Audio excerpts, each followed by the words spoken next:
जोहार। आप लोग कैसे हैं? मेरे ख्याल से अच्छे होंगे और अच्छे से अपना प्रिपरेशन कर रही होंगी। तो दोस्तों, आज मैं आप लोग को फिर से झारखंड महिला सुपरवाइजर की सामान्य विज्ञान का इंपॉर्टेंट 20 क्वेश्चन लेकर आए हैं, जो कि दोस्तों ये आप लोग मोस्ट इंपॉर्टेंट है और ये प्रीवियस ईयर वेस्ट है। ठीक है, आप लोग इसी प्रकार एग्जामिनेशन में आप लोग क्वेश्चन देखने को मिलेगा, तो आप लोग देखना ना भूलें।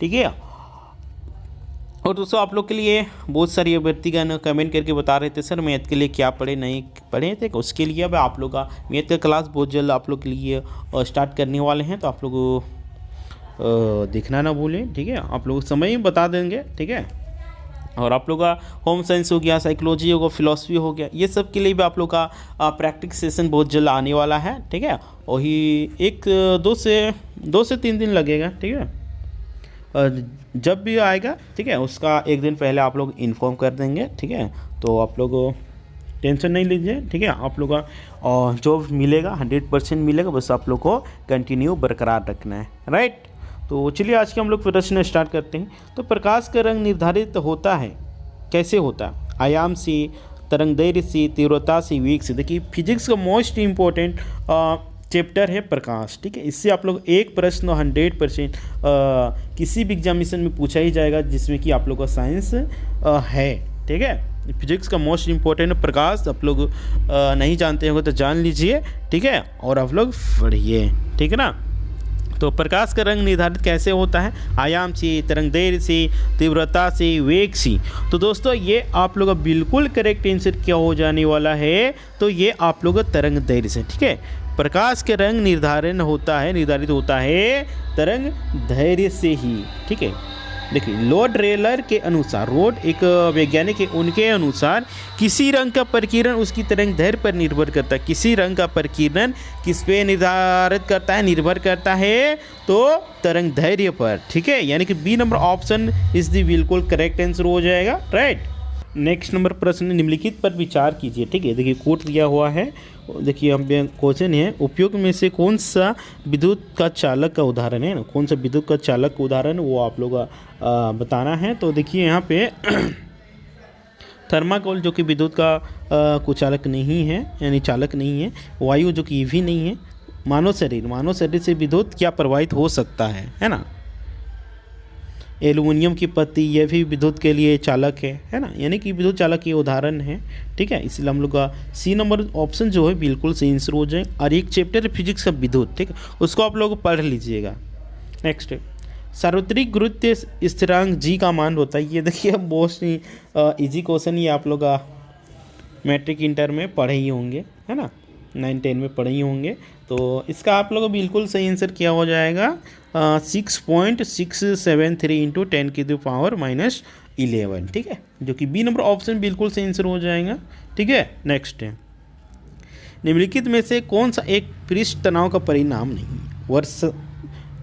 वर्षा की बूंद क्या है? वर्षा की लगभग गोलाकार बूंद, कैसिकीय उन्नयन, किसी द्रव का प्रवाह, उपयुक्त सभी। तो दोस्तों इस प्रश्न का आंसर हो जाएगा किसी द्रव का प्रवाह, यानी कि सी नंबर ऑप्शन बिल्कुल सही आंसर हो जाएगा। नेक्स्ट है, पत्थर के एक टुकड़े को डोरी से बांधकर आर त्रिज्या के वृत्त कक्षा में घुमाया जाता है, जिसके केंद्र पर डोरी का दूसरा सिरा है। यदि डोरी टूटता है तो पत्थर क्या होगा? केंद्र से दूर जाएगा, केंद्र की तरफ जाएगा, एक स्पर्श रेखा की अनुदिश चला जाएगा, या फिर रुक जाएगा। तो दोस्तों इसका बिल्कुल करेक्ट आंसर क्या हो जाए? एक स्पर्श रेखा की अनुदिश चला जाएगा, यानी कि सी नंबर ऑप्शन बिल्कुल सही आंसर हो जाने वाला है। नेक्स्ट है, बहुत सी कारों के इंजन की अपशिष्ट गैसों को उत्प्रेरकी परिवर्तक कार्बन डाइऑक्साइड, नाइट्रोजन तथा पानी में परिवर्तन कर देती है। उत्प्रेरक किससे बना होता है? जो उत्प्रेरक होता है वो किससे बना होता है ना। देखिए प्रश्न आप लोग फिर से ध्यान से सुनिए। ठीक है, बहुत सी कारों के इंजन की अपशिष्ट गैसों को उत्प्रेरकी परिवर्तक कार्बन डाइऑक्साइड, नाइट्रोजन और पानी में परिवर्तित कर देता है, यानी कि बदल देता है। तो उसको किससे बना होता है? तो इसका बिल्कुल आप लोग करेक्ट आंसर हो जाए प्लेटिनम और रेडियम। ठीक है, प्लेटिनियम और रेडियम का बना होता है, यानी कि सी नंबर ऑप्शन जो हो बिल्कुल आप लोग का सही आंसर हो जाएगा। नेक्स्ट है, निम्नलिखित में से कौन भौतिक प्रक्रिया नहीं है? कौन भौतिक प्रक्रिया नहीं है, क्रिस्टलीकरण है कि नहीं, ऊर्ध्वापतन, जल में शर्करा का विघटन या फिर फलों का पकना। तो इनमें से कौन नहीं है वो आप लोग को चूज करना। कौन है ये नहीं पूछा, कौन नहीं है आप लोग किसी तरह का प्रश्न पूछा जाएगा, ठीक है, घुमा के पूछ देगा। तो फलों का पकना ये भौतिक प्रक्रिया नहीं है, बाद बाकी क्रिस्टलीकरण हो गया, ऊर्ध्वपातन हो गया, जल में शर्करा का विघटन हो गया, ये सब आप लोग का भौतिक प्रक्रिया है, ठीक है। नेक्स्ट है, पानी में साबुन और डिटर्जेंट की मैल दूर करने की क्रिया किसके निर्माण द्वारा होती है? मिसेल द्वारा, लवण द्वारा, क्षारक द्वारा, अम्ल द्वारा। तो दोस्तों इस प्रश्न के आंसर आप लोगों को बिल्कुल करेक्ट आंसर हो जाएगा मिसेल द्वारा, ठीक है। पानी में साबुन और डिटर्जेंट की मैल दूर करने की प्रक्रिया मिसेल द्वारा ही होता है, इसीलिए हम लोग ए नंबर जो ऑप्शन है हम लोग को बिल्कुल सही आंसर हो जाएगा, ठीक है। नेक्स्ट है, निम्नलिखित में से कौन सा एक धोने के सोडा यानी कि वॉशिंग सोडा का आप लोग सूत्र बनाता है, ठीक है। वॉशिंग सोडा का सूत्र आप लोग 9 क्लास में पढ़े होंगे या 10 क्लास में पढ़े होंगे, ठीक है। तो उतना दिन को तो याद नहीं हुआ हमें लग रहा है, ठीक है। तो हम लोग का इस प्रश्न के आंसर हो जाएगा Na2CO3 10H2O। धोन वॉशिंग सोडा का सूत्र आप लोग याद कर लीजिएगा, ये प्रश्न बहुत ही एग्जामिनेशन में पूछा गया है, ठीक है। बी नंबर ऑप्शन बिल्कुल सही आंसर हो जाएगा। नेक्स्ट है, निम्नलिखित में से कौन सा एक त्रिक्षारीय अम्ल है? हाइड्रोक्लोरिक अम्ल, नाइट्रिक अम्ल, सल्फ्यूरिक अम्ल या फिर फास्फोरिक अम्ल। तो दोस्तों इस प्रश्न के आंसर हम लोग को फास्फोरिक अम्ल जो कि त्रिक्षारिक है ना, त्रिक्षारिक अम्ल है। इसमें हाइड्रोजन प्लस आयन त्यागने की क्षमता को दर्शाता है, ठीक है। नेक्स्ट है,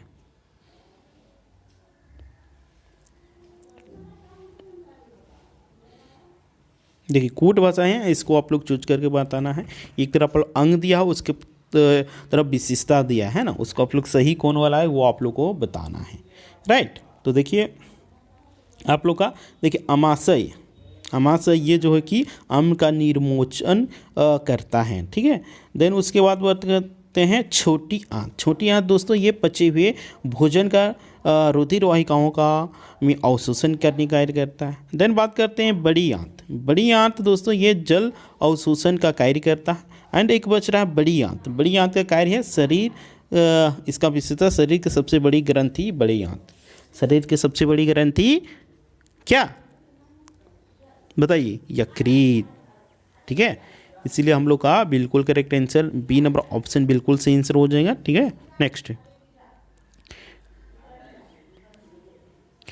है, एक व्यक्ति डायबिटीज से पीड़ित है, व्यक्ति का निम्न में से कौन सा अंग ठीक प्रकार से कार्य नहीं करेगा? तो देखिए डायबिटीज से पीड़ित आदमी को कौन सा अंग काम नहीं करता है? पीनियल ग्रंथि, पित्ताशय, यकृत, अग्नाशय। तो दोस्तों इस प्रश्न के आंसर आप लोग हो जाएगा अग्नाशय, ठीक है। अग्नाशय जो है वो आदमी का जब डायबिटीज का शिकार हो जाता है आदमी, तो वो काम करना बंद कर देता है, यानी कि कह सकते हैं ठीक से कार्य नहीं कर पाता है, ठीक है। और जो ये आप लोग डायबिटीज़ है, ये मधुमेह की समस्या या तो अग्नाशय की उचित मात्रा में इंसुलिन ना करने से या फिर शरीर की कोशिकाओं को सार्वित इंसुलिन के प्रति प्रतिक्रिया न करने से होता है ना। देखिए डायबिटीज़ ये होता है मधुमेह के कारण होता है, ठीक है। कैसे होता है बताइए? ज़्यादा आप लोग क्या बोलते हैं शुगर खाइएगा तो क्या होगा? आप लोग पकड़ेगा ही, इसीलिए आप लोग को ज़्यादा मीठा चीज़ खाने की आवश्यकता नहीं है। खाइएगा तो आप लोग का यही इसी का प्रॉब्लम आप लोग फंस जा सकते हैं, ठीक है। नेक्स्ट, माइकोबैक्टीरियम इंडिकस प्राणी वैक्सीन निम्नलिखित में से किस रोग से संबंधित?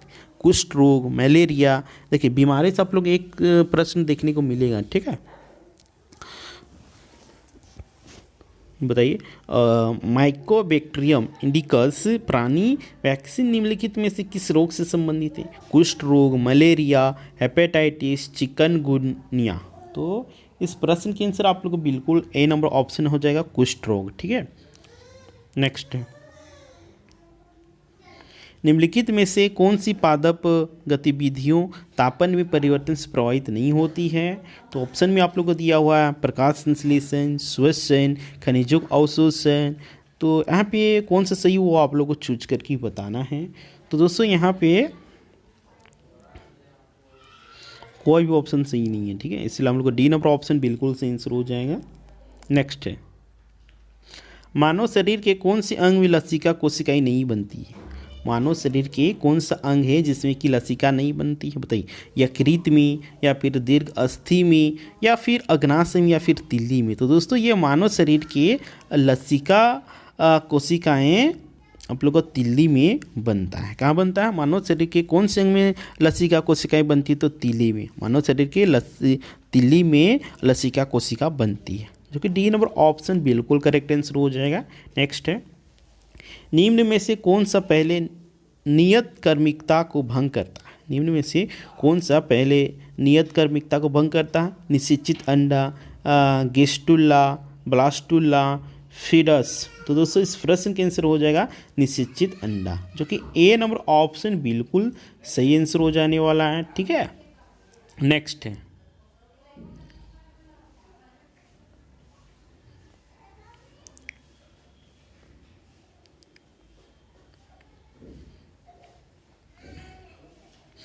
बताइए शरीर में यूरिया कहाँ किससे बनती है? नाइट्रोजन चक्र से, क्रेब चक्र से, ग्लाइकोलाइसिस से, ऑर्निथीन चक्र से? तो दोस्तों इसका आप लोग को बिल्कुल सही आंसर क्या हो जाएगा? तो ऑर्निथीन चक्र से, जो कि डी नंबर ऑप्शन बिल्कुल सही आंसर हो जाएगा। नेक्स्ट है, CSIR द्वारा विकसित ओनिर यंत्र क्या है? जल शोधक के, जलमग्न ड्रोन है, जल छिड़काव प्रणाली है, जल विलवनीकरण प्रणाली है? तो ये क्या है दोस्तों? ये आप लोग का जल शोधक, ठीक है, जो कि ए नंबर ऑप्शन बिल्कुल सही आंसर हो जाएगा। नेक्स्ट है, निम्नलिखित में से किस तिलहन के पौधे की किस्म का उपयोग बायोडीजल के उत्पादन में किया जाता है? बताइए निम्नलिखित में से किस तिलहन के पौधे की किस्म का उपयोग बायोडीजल के उत्पादन में किया जाता है? पार्थेनियम, नागचंपा, रबर सीड, रतन जूट? तो दोस्तों इस प्रश्न का आंसर हो जाएगा आप लोग क्या? तो आप लोग का बिल्कुल करेक्ट आंसर हो जाएगा पार्थेनियम, जो कि ए नंबर ऑप्शन बिल्कुल सही आंसर हो जाएगा। ठीक है, नेक्स्ट है, क्रीज्ड लाइटिंग 10 क्या है? नासा द्वारा परीक्षित विद्युत विमान, चीन द्वारा लॉन्च की गई अंतरिक्ष वेधशाला, इसरो द्वारा डिजाइन किया गया पुनरुपयोगी, या फिर इनमें से कोई नहीं? तो दोस्तों इस प्रश्न का आंसर आप लोग हो जाएगा नासा द्वारा परीक्षित विद्युत विमान, जो कि ए नंबर ऑप्शन बिल्कुल सही आंसर हो जाएगा। ठीक है, तो दोस्तों उम्मीद करते हैं कि आप लोग का हेल्पफुल सेशन हो रहा होगा तो आप लोग कमेंट करें और बताइए। ठीक है, अपना फीडबैक दीजिए ताकि आप लोग अच्छे से अच्छे तरह से आप लोग पढ़ा सकें और आप लोग को एग्जामिनेशन में क्वालिफाइंग करवा सकें, जॉब दिलवा सकें। ठीक है, बस आप लोग जितना हम जो टॉपिक बोलेंगे जैसे जैसे बोलेंगे वैसे वैसे आप लोग को सिर्फ पढ़ना है। आप लोग 100% की हम गारंटी देते हैं आप लोग का सारा प्रश्न आपका सॉल्व हो जाएगा, यानी कि आप लोग सही कर लीजिएगा। ठीक है, आप लोगों को कोशिश करना है कि ज़्यादा से ज़्यादा प्रश्न सही करने का, क्योंकि इससे आप लोग का क्या होगा कि आप लोग ज़्यादा से ज़्यादा चाहिएगा 100 में 100 हमको सही करना है। ठीक है, तो कम से कम तो आप लोग IT तो चल ही जाइएगा। अब वही सोचेगा हम लोग को सिर्फ पास करना, नौकरी लेना, आप लोग भूल जाइएगा अब जीवन में कभी नौकरी नहीं ले पाइएगा। ठीक है, तो ऐसे नहीं सोचना, सोच एकदम नहीं बोलता है, एक कहावत है ना कि भले ही फटे चीटे कपड़ा पहनिए लेकिन सोच हमेशा ब्रांड रखिए। तो उसी तरह आप लोग को भी यहाँ रखना है। ठीक है, गरीबों वाली सोच नहीं रखना है कि 33% लाएंगे पास हो जाएंगे, हो जाएगा, ऐसा नहीं है। कंपटीशन बहुत टफ है, बहुत सारी अभ्यर्थीगण है ना, तो इसीलिए आप लोग इस बात को ध्यान में हटा दीजिए। ठीक है, और अपना प्रिपरेशन में लग जाइए। तो ठीक है, और इस वीडियो को आप लोग फॉरवर्ड कर दीजिएगा। ठीक है, ताकि जितने भी तैयारी करने वाले अभ्यर्थीगण होंगे उन लोग पास पहुंच सकें और उन लोग भी इसका फ़ायदा उठा सकें।